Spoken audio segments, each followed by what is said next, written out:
when I was a kid, the attic always scared me more than the basement did.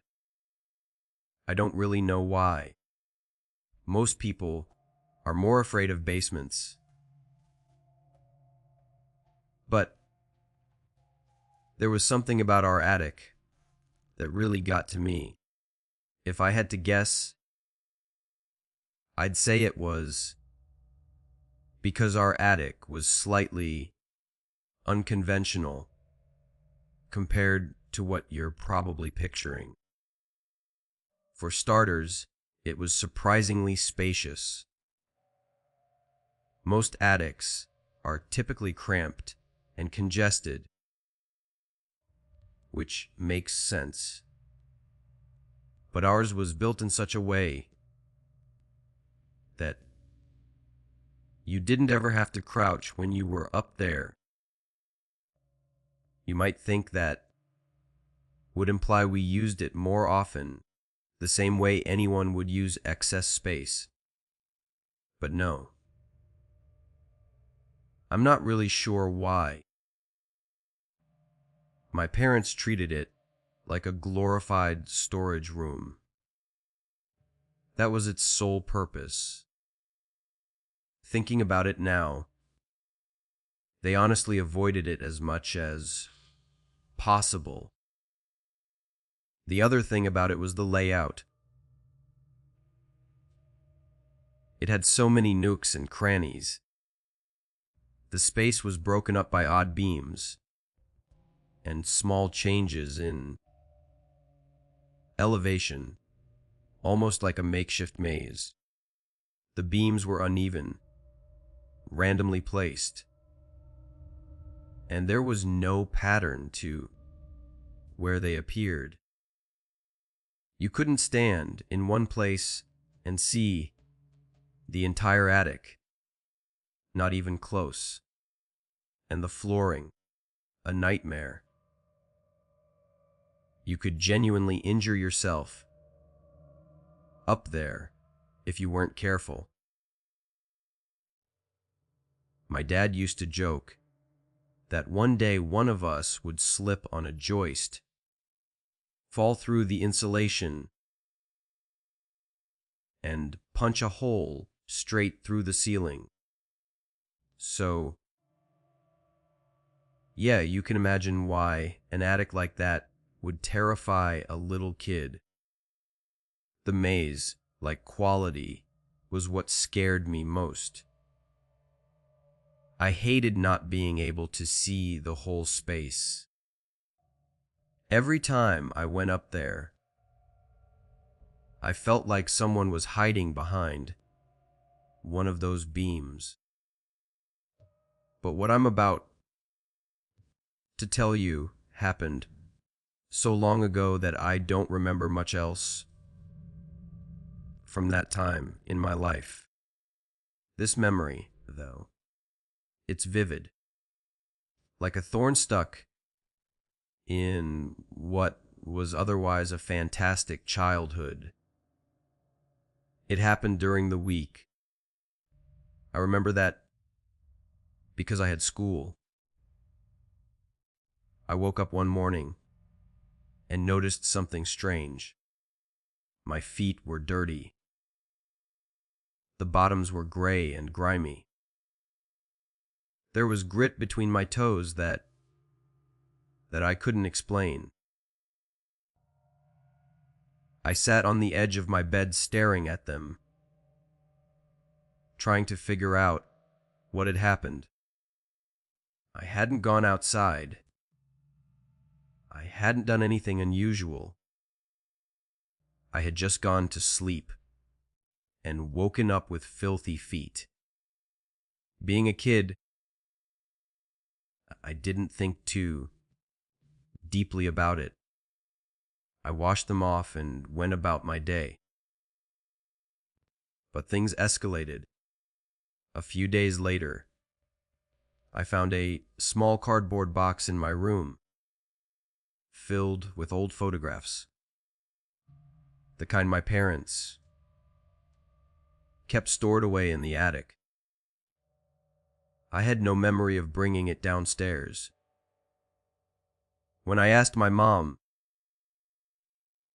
she assumed I'd been rummaging around up there. I told her I hadn't, but she didn't seem concerned. She just took it back upstairs. Then it happened again. I woke up and found an old brass lamp sitting on my desk. I recognized it from the attic. That's when things started clicking into place. The dirty feet. The box of photographs. The lamp. I wasn't just sleepwalking. I was sleepwalking to the attic. That realization didn't scare me immediately, but it made me feel strange. The idea that I was navigating that maze in total darkness, completely unaware, was disturbing. I told my parents. They reacted how you'd expect. They said sleepwalking was normal, that lots of kids did it, that I'd grow out of it. They weren't dismissive, but they weren't concerned either. After that, I started dreading bedtime.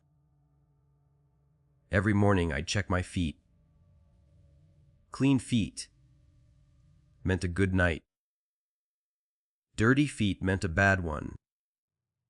They were usually clean, but the few times they weren't,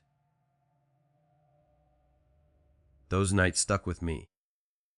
The worst part was not remembering anything. For all I knew, I was spending more time in that attic than in my own bed. The fear during that period was slow, creeping, constant, but nothing compares to what happened next. I woke up one night, except it wasn't morning. It was still dark, and I wasn't in my bed. I was standing in complete darkness. It took a few seconds for my brain to process it. Then it hit me. I was in the attic, pitch black. I couldn't see the beams, the boxes, the hatch, nothing. Just impenetrable darkness. I had no idea where I was standing within that maze. I didn't move for what felt like forever. Then I started walking, slowly, crying silently, because I couldn't shake the feeling that I wasn't alone. And then I heard it. A soft thud, like a footstep. Then another, from a different direction. At that moment, I was certain something else was up there with me. I eventually found the hatch and ran to my parents' room. I was full on sobbing by then. I told them everything. They didn't rush up with a bat. They didn't panic. My mom hugged me and said, it was just sleepwalking. My dad offered to put a lock on the hatch. They checked the attic. Nothing was there. After that night, the sleepwalking stopped. But I've never fully accepted the explanation. I always ended up in the attic, never anywhere else. I navigated that maze in total darkness without injury. And that night, I woke up standing. The sounds I heard, I still believe something was up there with me. What it was, I have no idea, and I doubt I ever will. STOR2, the hidden space behind the wall. This happened when I was 14 or 15. My family lived in an old house, passed down through generations. My dad grew up there. So did his parents. Like most houses, it had an attic, a graveyard for forgotten things. One Christmas, my dad sent me up to grab the decorations. I wasn't paying attention to his instructions, and once I got up there, I realized I had no idea what I was supposed to grab. So I started opening random boxes. I made a complete mess. Eventually, I found the decorations, but while cleaning up, I noticed something in the back corner. A black box. Sturdy. Older than everything else. I opened it. Inside were dozens of papers. Notebooks, loose pages, hand-drawn maps, even sheet music. All covered in handwriting. The entries weren't dated, but they seemed chronological. The early entries were normal. Weather notes, daily thoughts. Then it changed. The writer became obsessed with the attic. They measured it repeatedly. According to their math, the attic was smaller than it should have been. There was missing space along one wall. They documented cracks and marks in extreme detail. Then the entries grew frantic. They heard scratching, breathing. There were timestamps. Tuang, 14A. Scratching for 3 minutes. The final pages weren't sentences, just tally marks. Rows and rows of them. Then it stopped. I looked at the wall the writer fixated on. They were marks. Real ones. I felt sick. I grabbed the box and showed my dad. He had never seen it. It wasn't his father's handwriting. That meant whoever wrote it, there before my grandfather. My dad went up to investigate. He froze, then said he was going to tear the wall down. And he did. Behind it was a hidden space, several feet deep, running the full length of the wall. And the walls of that hidden space were covered in markings, black symbols, shapes, every surface covered. There was no alternate entrance. So, how did anyone ever get inside? We found nothing else in there. Nothing but the markings. Later, my dad realized something else. The obsessive writer probably wouldn't have neatly organized their work in a box. Someone else must have compiled it.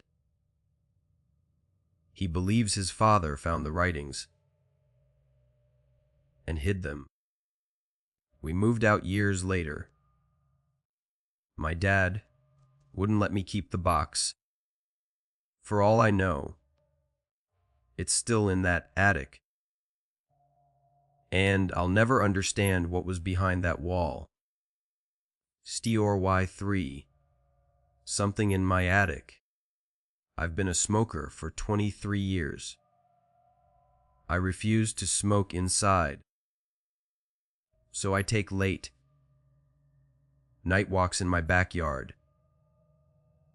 The house I inherited from my parents is old. 3 stories, creaky floors. There's an attic with a small window that overlooks the yard. 3 weeks ago, I glanced up during one of my walks, and I saw movement behind that window. I told myself it was nothing. The next night, I saw it again. Something was in my attic. I grabbed my phone flashlight and climbed up. It wasn't an animal. The attic was destroyed, boxes overturned, and black paint, thick and wet, smeared across every wall and ceiling, still dripping. I searched the house, found nothing. Then I heard it, 2 thumps, dragging, from directly above me, the attic. I grabbed a kitchen knife and went back up screaming. There was no one there. There were fresh scratch marks gouged into the beams and floorboards. Deep. Violent. I locked myself in the bathroom and called 911. Police searched. Nothing. No gaps. No intruder. It's been 3 weeks. No more incidents. But I don't believe a homeless person did this. I haven't gone back up there, and I don't know what to do.